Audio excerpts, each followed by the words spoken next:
अंगना महावे विराजे चल दिया न जला बुना। ताई अंगना महावे विराजे चल दिया न जला बुना।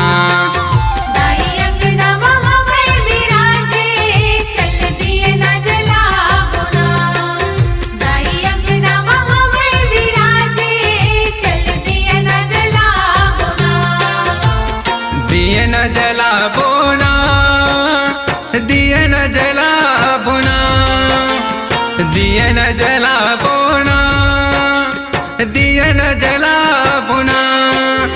आगे आगे परब नौराते चल दिए न जला बोना।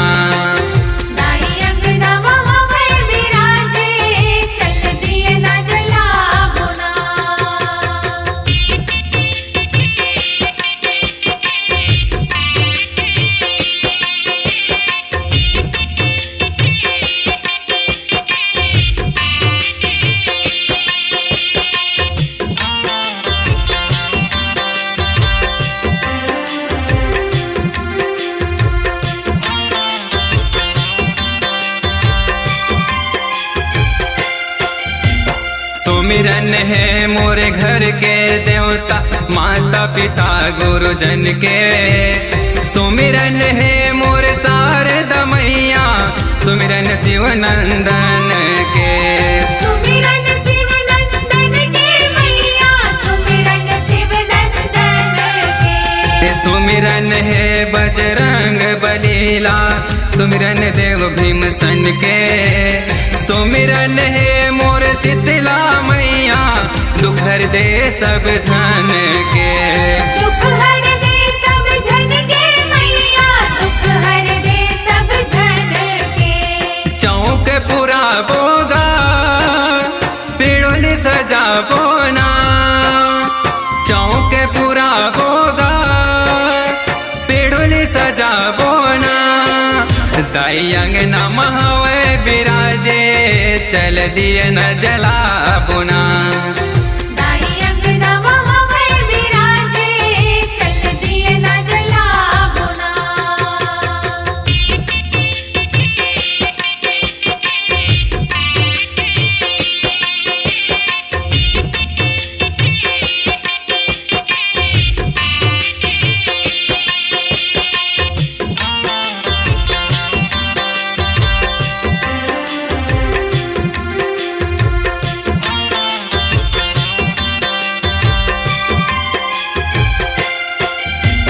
सुमिरन है सातों बहनी के सुमिरन ठाकुर देवता।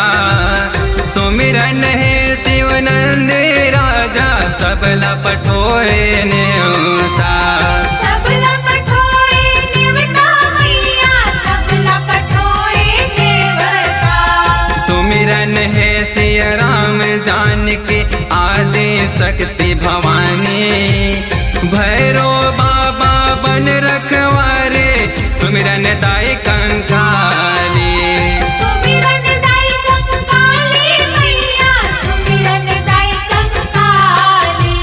ध्वजा चढ़ावोगा करी चूड़ चढ़ावोना। ध्वजा चढ़ावोगा करी चूड़ चढ़ावोना। राई अंगना महावे विराजे चल दिए न जला बुना। दाई अंगना महावे विराजे चल दिए न जला बुना।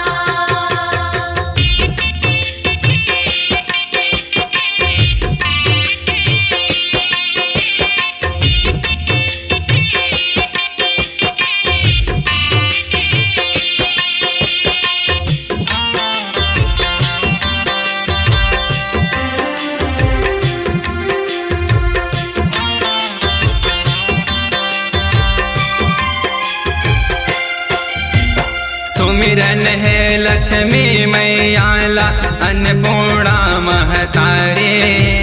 सुमिरन है मोर जोत ज्वाला जगमा करो जियारे। जगमा करो जियारे मैया जगमा करो जियारे। चंडी दाई के चरण बंदो अंगार मोती दाई सकल जगत सब देवला सुमिरा रहो सदा सहाय रही हो सदा सहाय मैया रही हो सदा सहाय परमानंद पाबोगा माता लमना बोना परमानंद पाबोगा माता लमना बोना दाई अंगना महावै विराजे चल दिए न जला पुना दाई अंगना महावै विराजे चल दिए न जला पुना दाई अंगना महावै विराजे चल दिए न जला बुना दाई अंगना महावै विराजे चल दिए न जला बुना दिए न जला बोना दिए न जला बुना दिए न जला बोना दिए न जला बुना आगे आगे परब नौराते चल दिए न जला बुना